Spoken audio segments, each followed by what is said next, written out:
बढ़ रहा है प्रधानमंत्री जी के नेतृत्व में। एक वैभवशाली, गौरवशाली, संपन्न और समृद्ध भारत का निर्माण हमारे प्रधानमंत्री नरेंद्र मोदी जी के नेतृत्व में हो रहा है।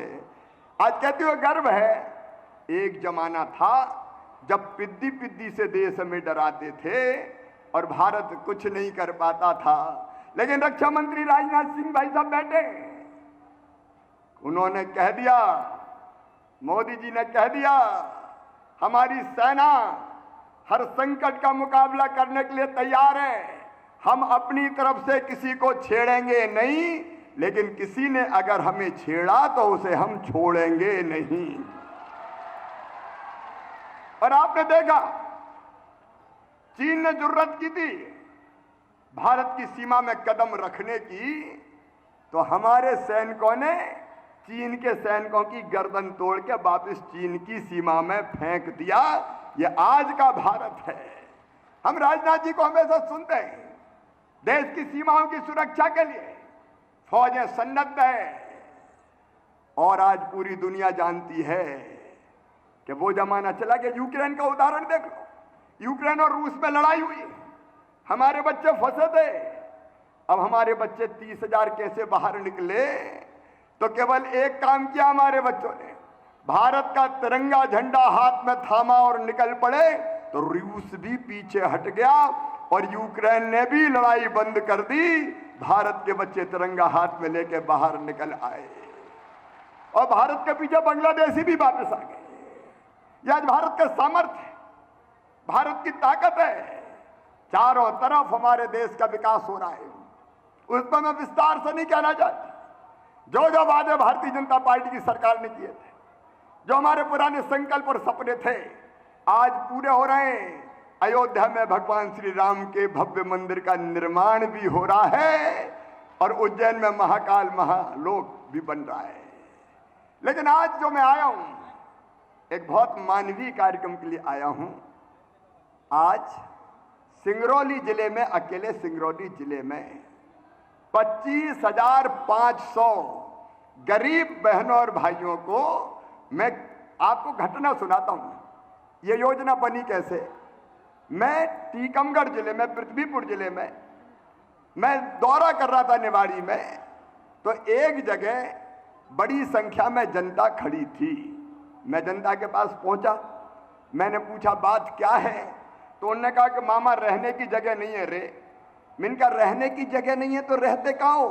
बोले रहते तो पिता के घर में, लेकिन वो घर है दादाजी के जमाने का। हमारे दादाजी 4 भाई, उनके 4-4 बेटे हो गए, फिर 4-4 बहुएं आ गई, उनके 4-4 हो गए, तो कुल मिला के इतने हो गए कि एक घर में बने ही नहीं रहे मामा। हालत यह है कि बारी बारी से सोते हैं। 10 से 12 बजे तक तुम सो, 12 से 2 बजे तक ये सोएगा, 2 से 4 बजे तक ये सोएगा। तो मुझे उन्होंने कहा ऐसी व्यवस्था कर दो कि हमें भी कहीं जमीन का टुकड़ा मिल जाए और वहां अपना घर बना कर रहने लगे। तभी मेरे दिमाग में तुरंत ये बात आई और उसी समय गाड़ी में चलते चलते हमने ये योजना बनाई। केवल सिंगरौली जिले वाले नहीं, मीडिया के माध्यम से पूरा मध्य प्रदेश सुन ले।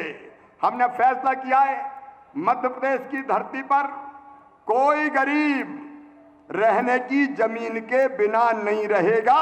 हर गरीब को प्लाट दिए जाएंगे, फ्री में प्लाट, निःशुल्क प्लाट दिए जाएंगे। मैं आपसे पूछना चाहता हूं बहनों और भाइयों, बताओ सबके पास रहने की जमीन होना चाहिए कि नहीं? ऐसे नहीं, जोर से बताओ, होना चाहिए कि नहीं? अरे भगवान ये धरती सबके लिए बनाई भाई, गरीब के लिए भी ये धरती है। ये जल, ये जमीन, ये जंगल, ये हवा, ये खुला आसमान, ये पेड़ पौधे, ये फूल, ये फल, ये अनाज, सबके लिए भगवान ने बनाया।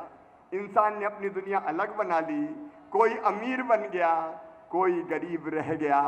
आज मैं कहना चाहता हूं, कांग्रेस की सरकार में गरीब भगवान के भरोसे था, लेकिन आज भारतीय जनता पार्टी की सरकार में जल जमीन और जंगल का मालिक गरीब बनाया जा रहा है। जल जमीन जंगल का मालिक बना रहे हैं।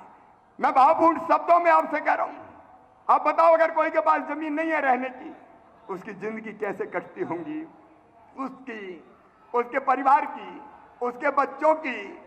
कई जगह वो किसी दूसरे की जमीन पर रहते थे तो दादागिरी होती थी, हमारी बात मान और नहीं तो चल भग, ये जमीन तो मेरी है।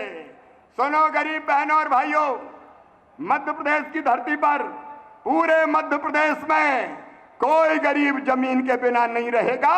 एक तरफ जब हम उद्योगों के लिए जमीन देते हैं तो गरीबों को जमीन क्यों नहीं देंगे। आज 421 एकड़ जमीन सिंगरौली के गरीबों को बांटी जा रही है और केवल सिंगरौली में नहीं बटेगी, पूरे मध्य प्रदेश में बटेगी।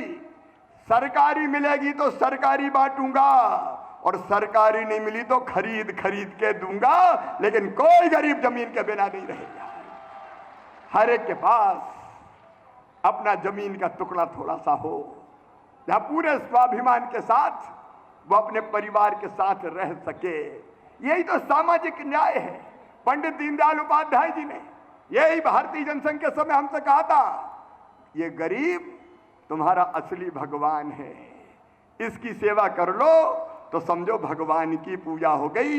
आज का कार्यक्रम गरीबों की सेवा का अनुष्ठान है मेरे बहनों और भाइयों, गरीबों की सेवा का अनुष्ठान है और ये पूरे मध्य प्रदेश की धरती पर चलेगा। प्रधानमंत्री श्रीमान नरेंद्र मोदी जी ने गरीब कल्याण योजनाएं बनाई है। सुनो मेरे गरीब बहनों और भाइयों, मैं सबसे ये कहना चाहता हूं, जीने के लिए क्या चाहिए, रहने के लिए जमीन, उसका इंतजाम हम कर रहे हैं। धीरे धीरे पूरे मध्य प्रदेश में हो जाएगा। फिर रहने को मकान, प्रधानमंत्री आवास योजना के अंतर्गत 38 लाख मकान अब तक मिले थे, 34 लाख बना के तैयार कर दिए, 34 लाख बना के तैयार कर दिए।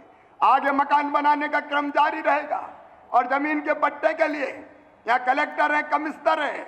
मैं कह रहा हूं केवल ग्रामीण क्षेत्र में नहीं, शहरी क्षेत्र में भी अगर कोई गरीब रह गया हो, शहरी क्षेत्र में भी, तो उसको भी या तो हम पट्टा देंगे जमीन का या मल्टी स्टोरी बिल्डिंग बना के रहने के मकान की व्यवस्था करेंगे।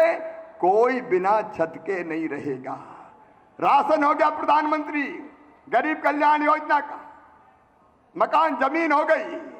और तीसरी चीज मैं कहना चाहता हूं, मुझे कहते हुए गर्व है, मध्य प्रदेश की धरती पर एक तरफ जब हम सीएम राज स्कूल खोल रहे हैं, आज सीएम राज स्कूल भी हमने खोले, आज फ्लाईओवर भी बन रहे, आपने सुना में विस्तार में नहीं जा रहा।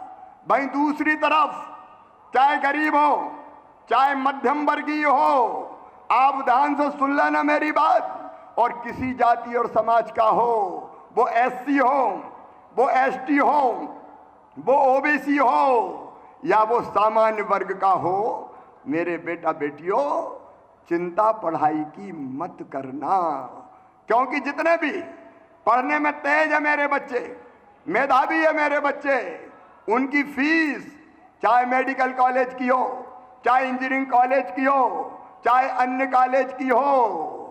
मैं जानता हूं अगर मेडिकल कॉलेज में एडमिशन हो गया और प्राइवेट में हो गया तो फीस कितनी होती है पता है? 8 लाख 10 लाख रुपया साल। तो बताओ गरीब हो, किसान हो, मध्यम वर्गीय हो, वो फीस भरवा सकता है क्या? अरे ऐसे नहीं, जोर से बताओ, भरवा सकता है क्या? तो उसकी फीस कौन भरवाएगा? अरे कौन भरवाएगा?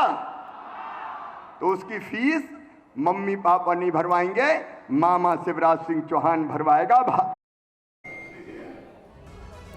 इसी साल मध्य प्रदेश में विधानसभा के चुनाव है। ऐसे में मुख्यमंत्री शिवराज सिंह चौहान को सुन रहे थे, जिन्होंने 25,000 से ज्यादा लोगों को निःशुल्क जमीन का आवंटन करने का ऐलान किया।